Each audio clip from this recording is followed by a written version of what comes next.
चंद्र रात के अंधेरे में ही अपने घर से निकल पड़ता है। उसे ये बिल्कुल अंदाजा नहीं था कि वो कहां पर जाएगा, कहां पर रहेगा, लेकिन एक बात उसने अपने मन में पक्की ठान ली थी कि वो वापस लौटकर अपने घर पर नहीं आएगा। वैसे तो चंद्र का भरा पूरा परिवार था।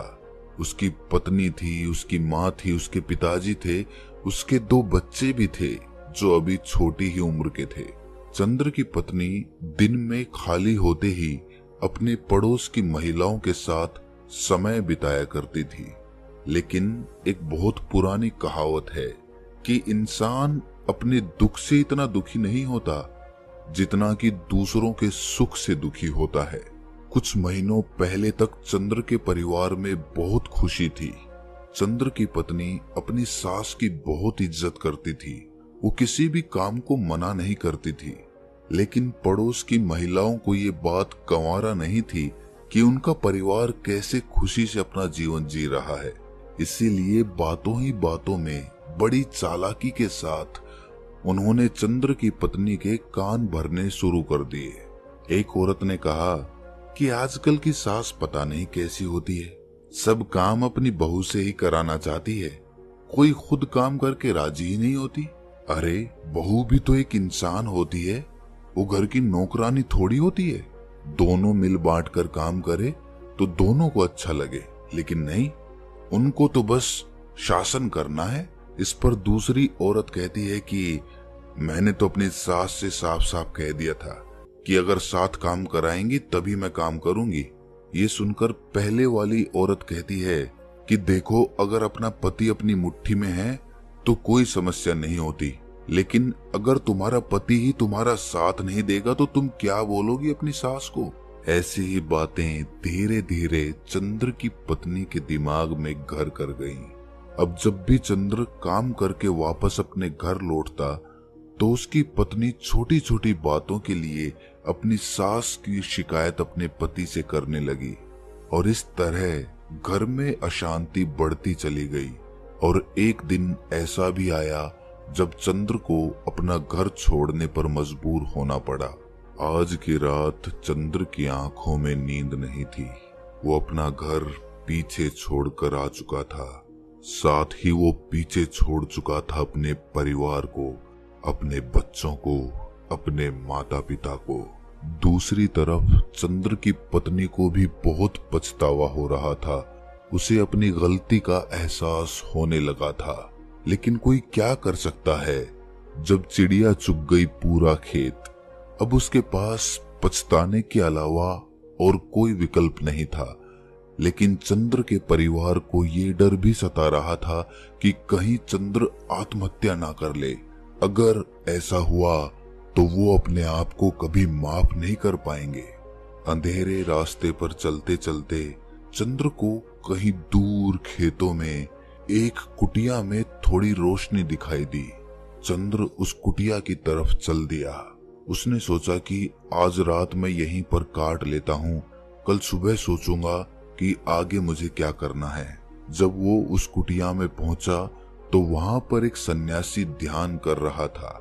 चंद्र कुटिया के बाहर ही बैठकर उस सन्यासी को ध्यान करते हुए देखता रहा। उसके मन में विचार आ रहे थे कि सन्यासी का जीवन कितना अच्छा जीवन होता है। किसी से कोई लेना देना नहीं, कोई परिवार नहीं, बस भक्ति, ध्यान और यही उनका संसार। कुछ देर बाद जब सन्यासी अपने ध्यान से बाहर आए तो उन्होंने कुटिया के बाहर चंद्र को बैठे हुए देखा। उन्होंने चंद्र को अंदर आने का इशारा करते हुए कहा कि भंते, बाहर तो बहुत सर्दी है, तुम कुटिया के अंदर आ जाओ। इसके बाद जब दोनों की बातें होने लगी तो चंद्र ने अपनी पूरी परिस्थिति उस सन्यासी को बता दी। चंद्र ने ये भी बताया कि वो खुद अब संन्यास्त होना चाहता है, इसीलिए अगर वो उनको दीक्षा दे सकते हैं तो वो उन्हीं के पास रहकर ध्यान का अभ्यास करेंगे। सन्यासी ने उसे समझाते हुए कहा कि भंते, अभी तो तुम गुस्से में हो और गुस्से में लिया हुआ कोई भी फैसला अच्छा नहीं होता है। इसीलिए पहले अपने मन को शांत होने दो। उसके बाद भी अगर तुम्हारी यही इच्छा रही तो मैं तुम्हें दीक्षित कर दूंगा। उस रात चंद्र उस कुटिया में ही सोया। कुछ दिन तक उस सन्यासी के साथ रहने के बाद चंद्र को अपने बच्चों की याद सताने लगी। कुछ दिन और बीत जाने के बाद उसे अपने माता पिता और पत्नी की भी याद आने लगी। जब भी वो सन्यासी के साथ ध्यान करने के लिए बैठता तो उसके मन में अपने बच्चों की खिलखिलाहट, अपनी पत्नी के हाथ का खाना फिर से याद आने लगा। एक दिन चंद्र ने उस सन्यासी से कहा कि महात्मन, मैं बड़ा ही संकट में फंसा हुआ हूं। मुझे समझ में नहीं आ रहा कि मुझे कौन सा जीवन जीना चाहिए। एक तरफ मैं अपने परिवार को त्याग चुका हूं तो दूसरी तरफ मुझे उनकी याद सताती है। लेकिन उस घर में जाने का मेरा मन नहीं करता, क्योंकि घर के लड़ाई झगड़े, उससे परेशान होकर ही तो मैंने अपना घर त्यागा था।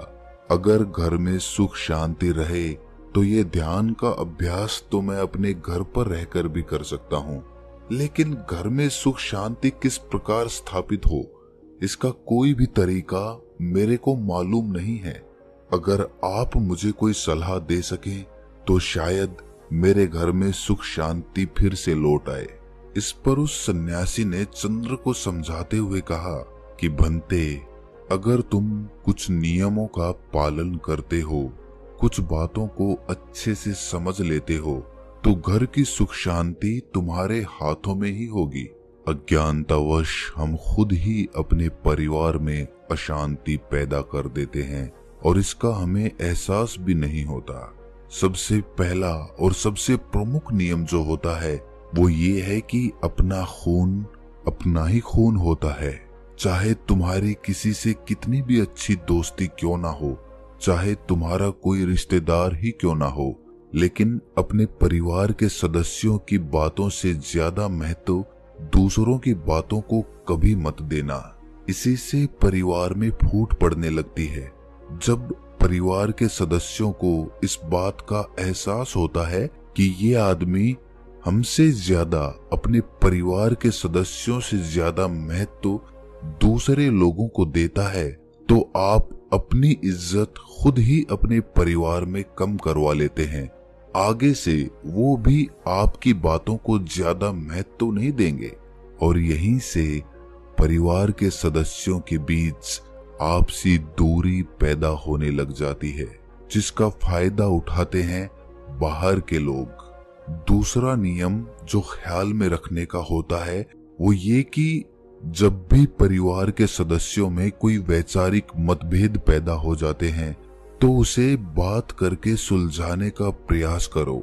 अगर कोई बुरी लगी हुई बात परिवार का कोई सदस्य अपने मन में रख लेता है तो वो बात दीमक की तरह हमारे परिवार की सुख शांति को खाने लगती है। इसीलिए कैसी भी बात क्यों ना हो, कितनी भी बड़ी गलती क्यों ना हो जाए, अपने परिवार के सामने उनके साथ बैठकर उस बात को सुलझाने का प्रयास करो। अपने मन में उसे दबाकर मत रखो। अक्सर जब कोई आदमी गलती करता है तो वो उस गलती को छुपा कर रखना चाहता है ताकि उसे बार बार वो गलती दोहराने का मौका मिल सके। लेकिन समझने की बात ये होती है कि अगर आप अपनी गलती को दबाकर रखते हैं तो आप बार बार गलती करते जाएंगे और वही गलती आपके परिवार में अशांति का कारण बन जाएगी। और परिवार के किसी भी मुद्दे को सुलझाने के लिए बाहर के लोगों की सहायता लेने की आवश्यकता नहीं है। अपने परिवार के मुखिया के साथ बैठकर उस बात को खुद से ही सुलझाने का प्रयास करो। तीसरा नियम समझने के लिए तुम्हें ये समझना होगा कि घर में सबसे ज्यादा अशांति इसी कारण से पैदा होती है कि घर में सबसे ज्यादा अशांति का कारण बहू और सास के मतभेद होते हैं। अगर बहू अपनी सास को माँ के समान और सास अपनी बहू को अपनी बेटी के समान देखे तो ये मतभेद बहुत हद तक कम हो सकते हैं। उस सन्यासी ने चंद्र को संबोधित करते हुए कहा कि अगर तुम अपनी पत्नी का पक्ष लेते हो तो अपनी माँ की तरफ से बुरे हो जाते हो, और अगर अपनी माँ का पक्ष लेते हो तो अपनी पत्नी की तरफ से बुरे हो जाते हो। आदमी को हमेशा दूर ही रहना चाहिए। कम से कम हफ्ते में एक बार सारे परिवार के सदस्यों को आपस में बैठकर बातचीत करनी चाहिए। जो भी समस्याएं परिवार में चल रही हैं, खुले तरीके से आपस में चर्चा होनी चाहिए, और जो भी सदस्य घर का मुखिया निर्धारित किया गया है उसकी बातों को सभी को मानना चाहिए। जिस तरह एक देश को अच्छे से चलाने के लिए एक नेता की जरूरत होती है, उसी तरह एक परिवार को भी अच्छे से चलाने के लिए मुखिया की जरूरत होती है। अगर देश गलत नेता के हाथों में चला जाए तो देश बर्बाद हो जाता है, और उसी प्रकार अगर परिवार गलत मुखिया के हाथों में चला जाए तो परिवार भी अशांत हो जाता है। इसीलिए मुखिया उसे चुनो जो खुद के लालच से परे हो, जो सिर्फ अपने आप की नहीं पूरे परिवार की सोचता हो। अगर हम आज से 50-60 साल पहले की बात करते हैं तो उस समय सभी भाई आपस में मिलकर साझे तरीके से रहा करते थे, क्योंकि सब लोग एक मुखिया की बात मानते थे, उसे मुखिया समझते थे, उसकी इज्जत करते थे। अगला नियम यह है कि अपने परिवार का रहस्य किसी को मत बताना। जो आपके परिवारजनों के बीच बातें हो रही हैं, उनकी चर्चा अपने पड़ोसियों के साथ कभी मत करना, वरना तो लोग आपके घर के रहस्य, आपके घर की कमियां जानना शुरू कर देंगे, और समय आने पर उन्हीं कमियों की वजह से आपको पछताना पड़ेगा। जो बात परिवार की चार दीवारी के बीच हो रही हो, उसकी किसी को भी कानो कान खबर नहीं होनी चाहिए। इससे परिवार के सदस्यों का विश्वास एक दूसरे पर से उठने लगता है, और समाज में आपकी कमियों की वजह से आपके परिवार का मजाक भी बनाया जा सकता है। अगला नियम है कि परिवार में सिर्फ अपने स्वार्थ के लिए नहीं जिया जाता। परिवार के सभी सदस्यों के लाभ और हानि के बारे में हमें चिंता करनी होती है। अगर हम सभी सदस्यों को भूलकर सिर्फ अपने स्वार्थ के बारे में सोचेंगे तो परिवार होने का कोई मतलब नहीं रह जाएगा। चाहे परिवार के किसी सदस्य से कोई गलती ही क्यों ना हो गई हो, पर परिवार वही होता है जो उसका साथ देता है। ज्ञान तो, भाषण तो सभी दे सकते हैं, लेकिन परिवार वही है जो गलती होने पर भी अपने परिवार का, अपने परिवार के सदस्यों का साथ नहीं छोड़ता।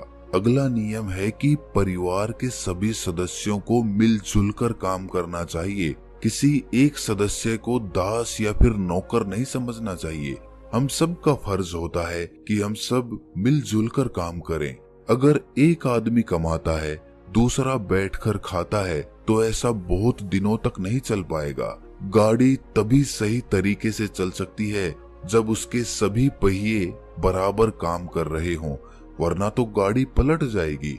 उसी तरह परिवार के जब सब सदस्य मिलजुल कर काम करते हैं तो एक दूसरे के लिए प्रेम बढ़ता है, एक दूसरे के लिए इज्जत बढ़ती है, एक दूसरे के करीब आते हैं।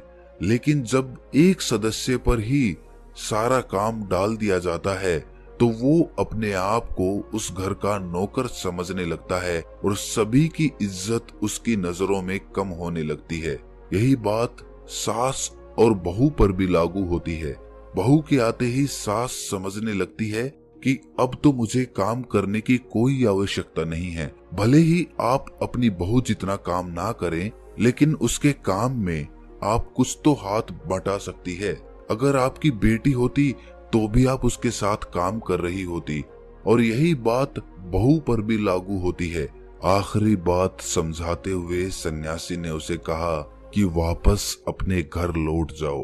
उन्हें वहां जाकर इन नियमों के बारे में पूरी तरह से विस्तार से समझाओ, ताकि तुम्हारा परिवार फिर से इकट्ठा हो सके। क्योंकि जितना तुम अपने परिवार से दूर भागने की कोशिश करोगे, उतना ही दुखी होते चले जाओगे। परिवार के साथ रहकर उन समस्याओं को सुलझाना ही असली गृहस्थ जीवन होता है। घर से भाग जाना, उनसे दुखी होकर सन्यासी बन जाना, वो संन्यास्त जीवन नहीं होता है। सन्यासी तब बना जाता है जब परिवार खुशी खुशी तुम्हें सन्यासी बनने के लिए मंजूरी देता है।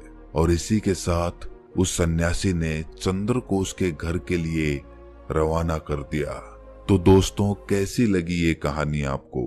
कमेंट सेक्शन में जरूर बताना, और अच्छी लगी हो तो इस चैनल को सब्सक्राइब करके नोटिफिकेशन बेल को जरूर प्रेस कर लेना। तो मिलते हैं किसी अगली कहानी में, तब